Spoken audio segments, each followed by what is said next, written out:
Welcome everybody. You are listening to the Patty G Show. I am your host, Patrick Gremion. I have Matthew Laborde or Laborde? Laborde.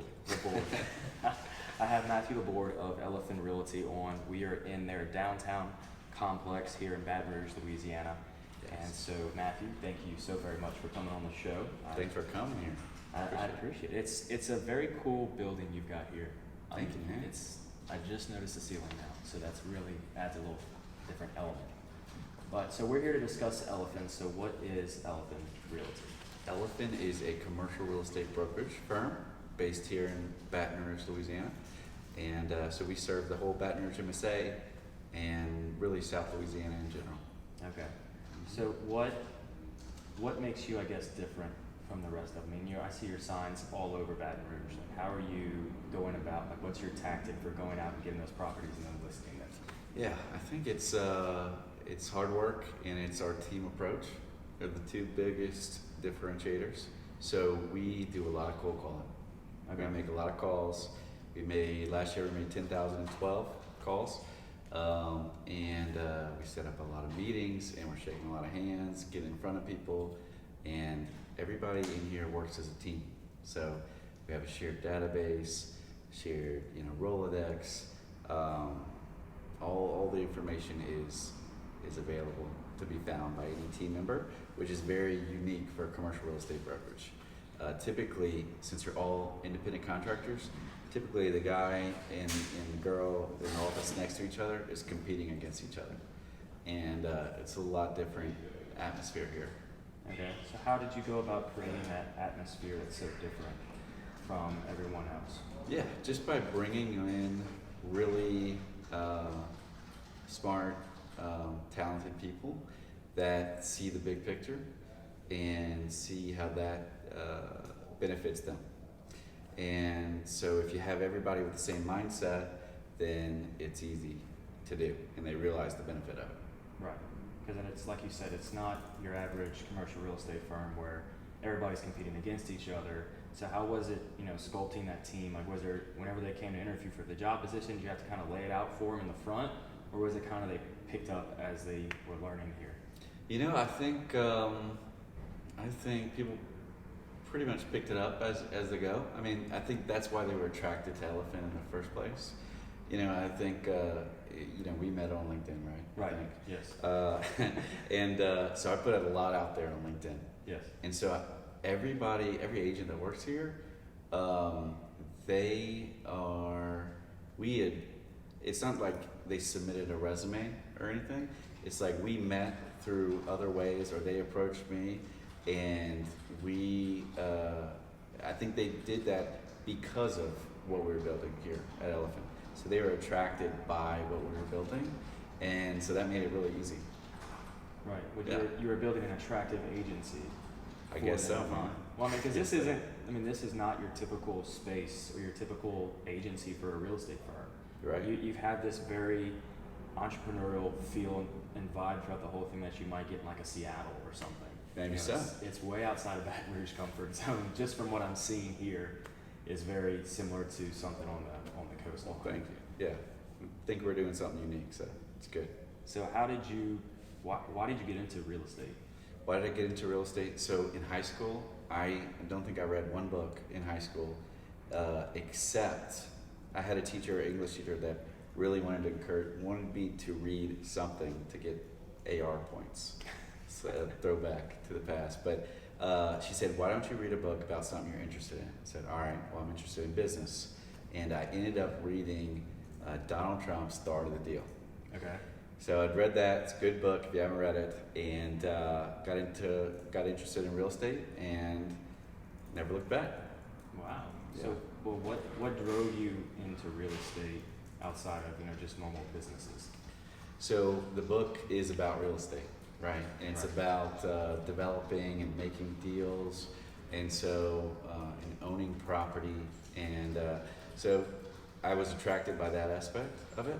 And so when I got to LSU, I decided I just wanted to get my foot in the door. Right. So I reached out to a bunch of real estate firms. There's sort of a low barrier of entry to become a real estate agent.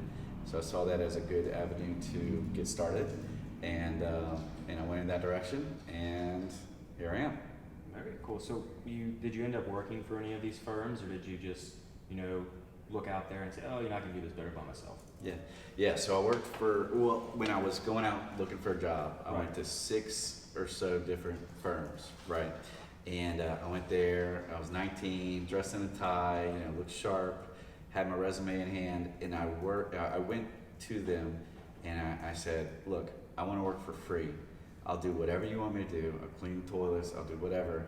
I just want to work for free because I just want to be near this and learn. And most of them, I couldn't get anybody to call me back. Nobody. Wow. Yeah. For free working? Free. I was young, eager, I would literally do anything. And finally, on the 6th or 7th person, David Vertra, Keller Williams, he said, okay, you're hired, and I'm not going to let you work for free. I'll pay you $100 a week. So I worked 40 hours a week, got $100 a week, being his assistant, and then a month or 2 later, got my license. And then a year later, I went to a firm called Bobox. Was there for 6.5 years, and after being there a while, being top producer over there, started Elifin. Very cool. And how were they with you wanting to leave and essentially go compete against them? That's a great question. The on-air version, they were great. They were great. I got a hug. Was offered to, they offered to be an investor in the company. It was very warm and fuzzy. Initially. Okay. There's always, when you're talking about business and you're dealing with competitive people, there's always going to be that competition. Right. I think when it sets in that you're now a competitor, that's when it's like, oh, wait, okay, let's think about what we're doing here. So they had to initially reevaluate their whole strategy. Maybe reevaluate a little bit, position themselves. Yeah, think about how they can position themselves to win, because that's what competitive people want to do. Right, and like you said, you were a top producing agent there, so they had a winner on their team who's now going off and doing something on their own, which is straight competition. Mm-hmm. But I think that's an interesting topic that a lot of people, or a lot of young entrepreneurs, they want to think about is when do they make that leap from the corporate to their own? So was there a point in time that you knew, oh, I've got to make the shift? Yeah. Or was it just kind of so gradual that you're like, I've been doing so much on my own without their supervision, I think I can kind of do this by myself? I never wanted to start my own thing. Really? At all.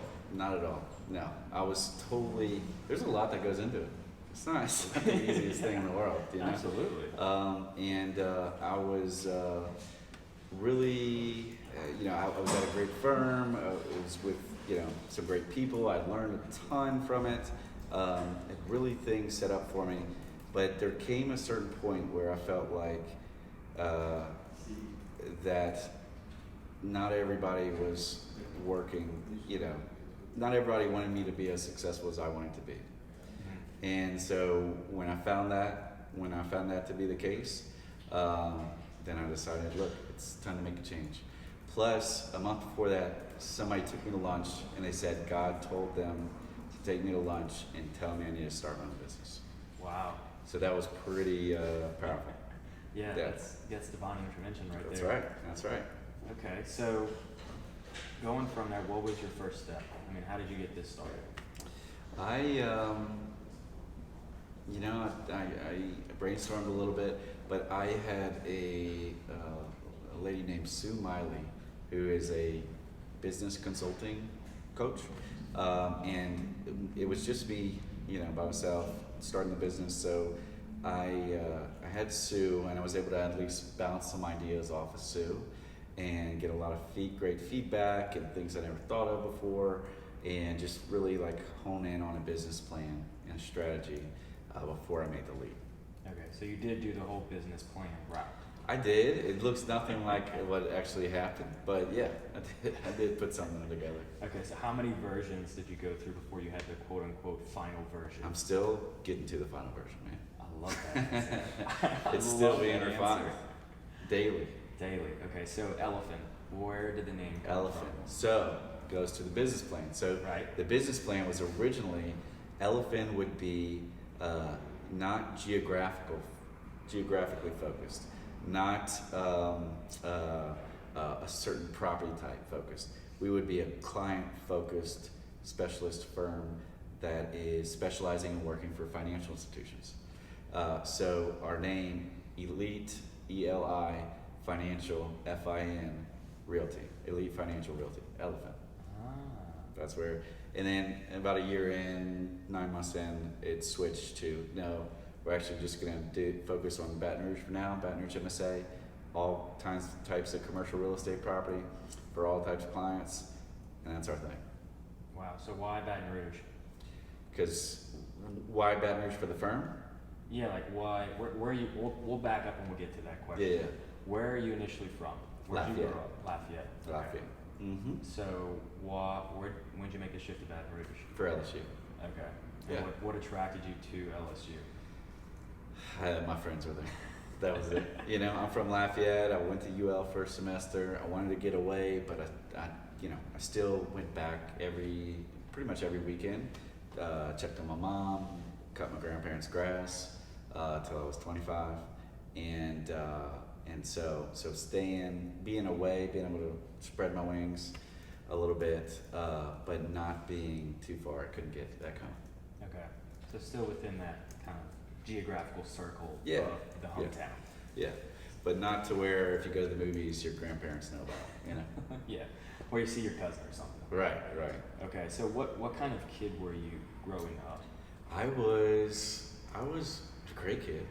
I think I was a great kid. In high school, I was voted biggest procrastinator. Okay. That's always interesting. I was a little apathetic, a little, rebellious to the system and to authority. But all around, nice kid, very likable. Yeah. Did you have like any lemonade stands growing up? Were you entrepreneurial at all? No. As a kid? No. I wasn't. I really wasn't. I wasn't, man. And I think about that a lot. I'm like, because I listen to Gary Vee. He's like, I was selling this and that. I'm like, man, that's not me. Yeah. That wasn't me. Not at all. You weren't the sports car, the candy seller at the school. Hell no. Or flipping stuff on eBay or not at all. You're just the rebellious kid cutting your grandparents' grass. Just cutting my grandparents, just doing hard work, and I love money, Yeah. I love money, love collecting money, but wasn't the constantly trying to sell things. Gotcha. So now moving back to why Baton Rouge for the agency. Yeah. What in this market makes it so attractive? Well, so I guess it's a little bit a matter of this is where I was, Okay. So as you build in the real estate industry, you build relationships, you build knowledge on property, like the geography, right? Who owns what, the dynamics of the market. And so you build up all this base of knowledge, and then so to move to another market, well, you lose a lot of that, right? You lose a lot of those relationships aren't as valuable that you created, right? Though that knowledge isn't as valuable as it was. So it just never made sense to move to another market because this is where I built a career. And how do you see it as a market as a whole? Like how is the Baton Rouge market looking? I see it as very attractive. A very attractive market for investment and for industry. And we got the state university, flagship university here. Got the state capitol here. Got a booming petrochemical industry here. Got a great medical corridor. We got a lot going for ourselves. Okay. All right. So in the Baton Rouge scene, you're pretty big across a lot of social. Huge. You're huge. Yeah. Right. So how did you get involved with that? With social media? Yeah, because Just started posting. Okay. So That's it. Where And was then- your first post? Where was my first post? And Facebook? do you still have it? I have no idea. That's a great question. What was my first? What was it? Can we find My- his first post? That by would chance? probably not be a good thing. It was probably, one of my first real estate posts. So I was at Keller Williams. I was just starting as an agent. I made my own Facebook page for Matthew Laborde, commercial real estate agent. And I remember editing my photo. I had a photo in a suit, and I edited out the background to a white background in Microsoft Paint. And I remember I did one paint mark in my hair to make it look like I got this crease, and I had buddies calling me just making fun of me, and we need to find that. I don't know if I deleted it or burned all, you know. I'm gonna make it research. That would be interesting if you could find that. Okay. That would be funny. So you're all over Facebook, Instagram, LinkedIn, and Twitter. Yes. Did you take any like formal education on this, or where did you hear about it? Because it's not something that happens in all real estate or across all agencies even. For sure. I mean, they're kind of shy to post stuff unless it's a listing, or Especially in it's commercial. an open house. Especially in commercial. Right. Yeah, residential agents, you'll see them post all day. Right. I mean, but commercial agents, very hesitant to post. A lot of them will say, like, social media is not for me, like that's cute, but not really good for business. Right. I think two things that I've done is just one, be able to post, and two, somehow convince Chase to be on our team, which Chase is behind the camera right now. And Chase, so you said I'm on Facebook, LinkedIn, Instagram, Twitter. So I only get on Facebook and LinkedIn, and Chase gets on Instagram, Twitter, LinkedIn, Facebook, and he keeps the content like flowing. And I think that's one of my secrets to success is Chase. Chase. So it all revolves around Chase. Yes, that is true. That is the truth. So and we were talking beforehand, Chase and I, about the goal to get to that 100 pieces of content per day. Yeah, are we there? Chase shook his head. Okay, so we're not there yet, but I mean, what are you gonna post 100 pieces about? 100 pieces about, we have a lot to say, you know? We do a lot of things. Right. So I think it's just, a lot of it's repetitive, right? Because when different people hear your message at a different time or in a different way, it resonates differently. So I think just keeping us top of mind by posting a lot of content is good. And I think we'll just post content that's true and authentic to ourselves, and then also adds value to, the person consuming it, hopefully. Right, because you're posting, I was looking at it this morning in the past couple weeks, you're posting like strategic moves and like strategic topics that you're talking about, which some people might say, oh man, you're giving away like what they paid you for.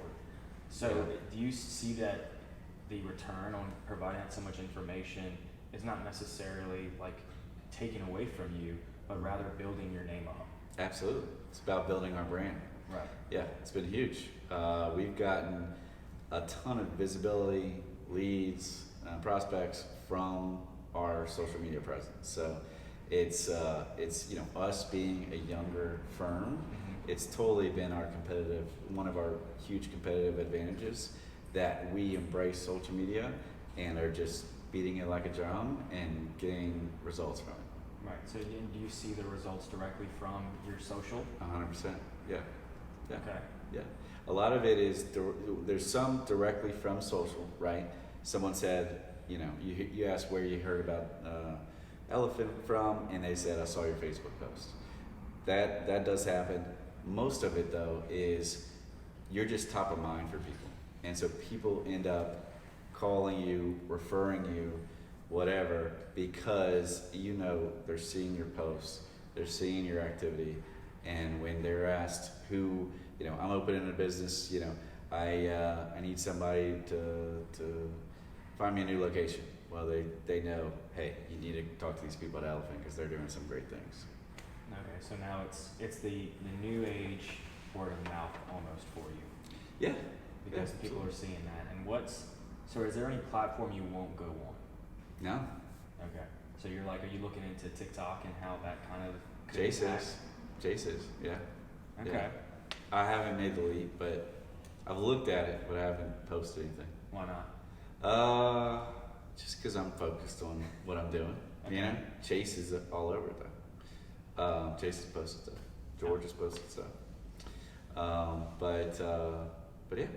Okay. So for any real estate agents that are wanting to do something not necessarily similar, but still wanting to get heavy into social, what would you recommend as their first steps to do? Just post post what you think would be valuable to your clients, to your prospective clients, and keep posting and see what kind of reactions you get. Okay. And do you ever have like any writing block, like, oh, I don't know if this sounds good, or I don't know if it's gonna come across the way I want it to? Do you ever have that? All the time. And then we'll see videos like this be posted, and I'll just cringe. I'll just be like, oh, I really don't want to listen to what I said there, or what I said there doesn't sound as smart as I wanted it to, or didn't come across as clearly as I wanted it to. But at the end of the day, that's why, for one, it helps to have Chase on the team, because he doesn't run it by me, before. I don't get to say, actually, can you edit that so I look a little bit better? You don't show my double chin or whatever it is. Right. No, just post it. Okay. Just post it. How long did it take for you to get to let him be fully autonomous in that respect? Chase is just posting. autonomous by nature. So from day one, he was like, "No, you're not getting a sign off. I'm posting what I think is gonna work." He's just a fellow business owner, and he just knows. He just knows what he's doing. And when you're lucky enough to have somebody that talented on your team, you just let them do what they know how to do. Okay. So when did you know it was time to hire somebody for your social? Well, that's a good question. I think so. Before Chase, we had people help us out with it, like on a freelance type basis. Okay. And it was always very helpful, good, posted way more than I would have otherwise. And then it just came, that's how we kind of did the bridge between just us doing it, just me doing it, right? And then it was me and a freelancer, and then it was like, okay, well, here's what we could do if we had somebody like Chase on our team, and yeah, so that was like a stepping game. And so how long did it take you to get from you posting it to where you're like, you started to see so much return value? Because people are scared to go out and hire somebody or to start paying for ads if they don't see an immediate, return on it. So how long were you posting without return? I think we saw, if you post interesting content or eye-catching content, you start to get feedback, almost instantly, I would say, especially if you post really valuable things and or really provoking things. So it's hard to say in return and money, and we don't really track it like that, Well, not necessarily return on money, but return on engagement. Like, yeah. When your first 10 or 20 posts, you had like 5 or 2 people like it or even see it. Yeah. And then you started I don't think getting that's to a level. true. I don't think that's true. I don't think we did have 2 or 5 people. Okay. Maybe we did. I don't know. But maybe a less interesting post. Maybe a post about a property or something. But I think I've always, when I started the business, at the beginning, it was posts about me starting the business. And people, that gets a ton of engagement, right? People want to help, people want to congratulate, people want to get advice, whatever it is.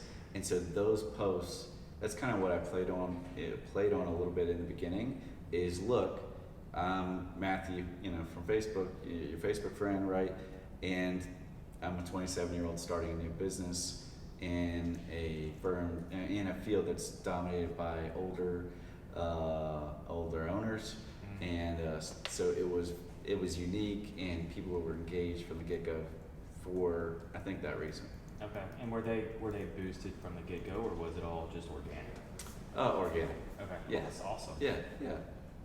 So why the suits every day? Why the suits every day?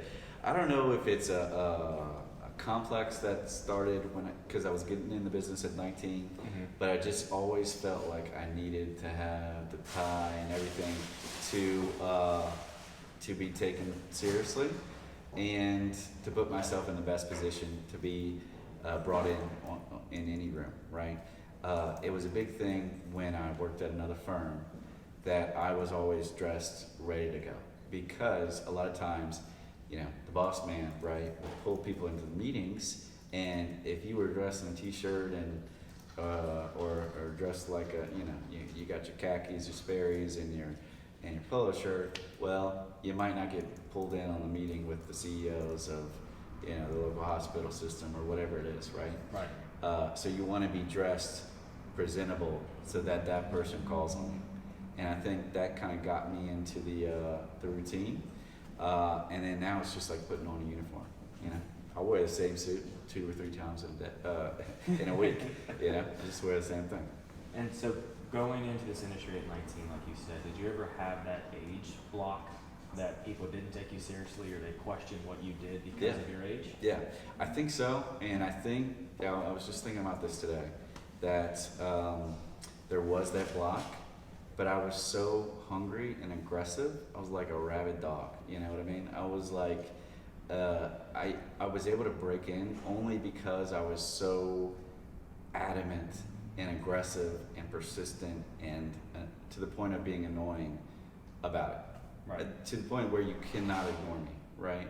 But of course, there's that initial brush off or whatever. But you just keep at it, and you got to be even more aggressive and even more hungry for it, because it's not going to be easy for those people to let you in, because they have that initial, oh, this person's young, doesn't know what they're doing, nice person, but nice kid, but doesn't have what it takes to get my commercial real estate deal done. Right. You got to be like, no, this I'm the one you want. Let me in. Give me a shot. I want this. I'm hungrier. I'll do more. I'll go farther. You gotta just hammer. Yeah, and I see that in your story, taking it back to when you wanted to work for free. You wanted to do anything and everything you could because you knew that space you had to get into. That's it. And so was there ever a point in time that you just wanted to throw in the towel? Oh, dang. That's a deep question. Was there ever a time? I think so. You know, there was a time where at the beginning, I was solely motivated by money. Right. You know, I was 100% wanted to make a ton of money and wanted to be rich and wanted to be the richest person in the world and all this stuff. And then, you know, I was, you know, still in college, early 22 something, making 6 figures, which was well in the 6 figures, which it was for that time period, that age, you know, a lot of money to me. And I realized, or way more money than I needed at the time, right, to cover my expenses, of course. And then I decided, like, I kind of got a taste for that money, and I realized this isn't that important, right? There's more important things in life. So it made me take a step back and like reevaluate everything and how I went about doing business and how I thought about it and my motivations and everything. So in that time period of like personal discovery, it you know, that, I guess that kind of, you know, came to me like, hey, what's the point in all this? Why am I doing this? Some lazy spell. But anyway, you know, that's when you readjust and you see and you fix what's inside and make everything align, and then you get to a good place. Right. It's finding that inner confidence or that inner self. Like, you know, I really want to do this because I want to help the people close the deals, not necessarily for the money at that point. Something like that. Okay. So in Baton Rouge, is there anything you would change about the ecosystem, about the environment? Mm-hmm. Is there anything I would change? If I, yeah, I guess there was something I would change. I would change, so it's really segregated. Like if you look at a race map of Baton Rouge, you know, there's this map going around the internet. It is so segregated. And to me, that's really tough. And it's also segregated in terms of income, highly segregated in terms of income. So I would change that about Baton Rouge. I wish it were not like that. I wish it were more integrated. Yeah. How do you see that? How do you see that being able to be accomplished? I don't. I didn't say you didn't say it had to be possible, right? Right. You didn't say it had to be possible. But what? I don't have an answer. Well, is there any steps, or is there anything that can be done that you can think of? Like, oh, step 1 is do this. You know, it may not solve it overall, but it's a move in the right direction. I think maybe not. Maybe to a certain extent, eliminating zoning. Okay. And eliminating zoning, maybe just in certain areas. This is not a thought through plan, right, or anything I'm proposing, but Zoning has, density restrictions. And if you make places less dense, you make some places more expensive, right? So if you can add more units in certain neighborhoods, especially in the older parts of town, then you can lower the cost per unit. And you can make it more affordable for people to live there and all kinds of different people to live there. And so I think possibly the zoning and also fixing the schools and the school systems. So that's huge. Huge problem, right? And a lot of history behind it. But I think zoning and schools are the two things that could go at fixing the problem. Okay, and so y'all go to a lot of the zoning meetings, right? All of them. So do you see any progress in that sense? Well, that's not what really the planning and zoning meetings are about. Okay. The planning and zoning meetings are about, they do have the larger, hey, what's the zoning, code, and how's it written, and what are the nuances of it. But mostly it's about projects that are getting proposed. Okay. Right? So I don't see any change in the zoning. Or in what we just talked about with the zoning. Right. I don't see that ever happening. I guess ever. I guess it's I don't see any kind of push for it. Okay. I don't see, besides in my head, Yeah. There's no people clamoring for it on either side of any issue, right? Right. Yeah.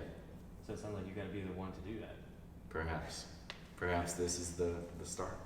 It's never too late to start, right? That's right. Best time to invest was 20 years ago. Second best time is now. That's right, man. Okay, so what would you give to anybody starting, whether it be a business or real estate in particular? What kind of those initial problems that you had that you could have avoided if you've known this? Yeah, I don't know that I had that many problems. I think if I started today, I'd work at Elifin. If I was like young and hungry and like the top of the top, right, I'd work at Elifin, because I know that what I was building would be respected and would be, I guess that the whole apparatus of the company would be behind me and working for me. I think what we're building here at Elifin is the firm that I wish I would have started at. The firm that I wish everything that I built was being supported by the company, right? When I would spend nights at the office, when I would, trying to get a proposal done for our firm's client, I wish all of that. I wish not only did I do that hard work, but the company also supported me and to get like the highest heights. Right. So if I was starting out in commercial real estate, I would definitely work at Elifin if I was a quality person. What else? I think just start now is some of the best advice I got is start now. Don't, you're not going to start with a secretary and a desk, right? Whatever way you can get your foot in the door, do it and start and get in with good people and learn as much as you can. Really the good people part at the beginning doesn't even matter that much. Just learn as much as you can. You might learn a lot about what you shouldn't do, and then you'll figure it out and you'll gravitate towards good people. So right, just start now. Okay, and is there any resources or anything that you would recommend people to, if they want to get into the commercial real estate space, check this piece out or check this particular source out? Yeah, there's a lot of good books out there. There are a lot of great people on social media. So if you go as far as books, there's a book called Brokers Who Dominate. There's a book called The Retail Leasing Playbook. There's a book called Value Added. There's two books called Value Added. Get the commercial real estate one. There's a book called To Be or Not to Be Intimidated. And there are a few other books out there that I can't remember, but also the best resources are the commercial real estate brokers that are out there now. So find the top ones or find the top ones out there, find me, my cell phone's all over the internet, and call us up and call till we answer, or we answer your call back, and schedule 15 minutes with us and pick our brain. Okay, very cool. So yeah. for people to find you, we're gonna link up all that social. We're gonna link up all your. If you website, can't find me, you just don't want to be in commercial real estate. Like, you don't belong here. Right. Do you know what I mean? We got a number on signs. We got numbers all over the internet. I'm all over social media. I mean, like, if you can't find my number, I almost say we shouldn't say it. I want to say it. We're gonna say it, but it's like, if you can't find my number, don't call. Like, you have nothing to call first off, but you don't want it bad enough. Yeah. And is that something you kind of take into every single day? Is like, if there's this roadblock, like if you get to it, you're like, oh well, but you're more like, there's a roadblock. Okay, how do I get around it? Yeah, if I want it, right. You know what I mean? If I want it, for sure. If I want it, it's like it's 100%. Every deal there's roadblocks, and it's always new and it's always unexpected, and that's one thing that makes this really interesting industry, is that you come to work and you don't really know exactly what's going to come up during the day, but you know that it's going to be something new. You're going to learn a lot. You're going to meet new people. You're going to use your brain and problem solving abilities to overcome it for the client and hopefully make a deal happen. I love it. So what does a typical day look like for you? Typical day, I'll wake up around 5-ish, somewhere between 4:45 to 5:45.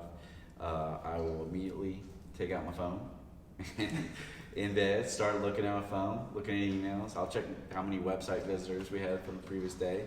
I'll check how many Google searches are going for Elifin Realty. I will check all kinds of random things that I shouldn't be checking at 5, 6 in the morning. And then I'll get ready and I'll get to the office usually between 6:30 and 7:30. And then from 10 a.m. to 9, 10 a.m., I'll make prospecting calls. So I'm calling different owners of commercial real estate or people we want to do business with. And then after that, I've got, the mornings when I'm the sharpest. So I've got, things that require my focus. I'll have pipeline meetings with an agent, or I'll have, I'll review a lease agreement, or I will have a, pitch meeting with a client. Then lunch, usually I'm with a client, not with a client, I'm usually with a vendor or at a small group presence meeting, which is like a Rotary meeting or a nonprofit board meeting, or I'll just eat at my desk.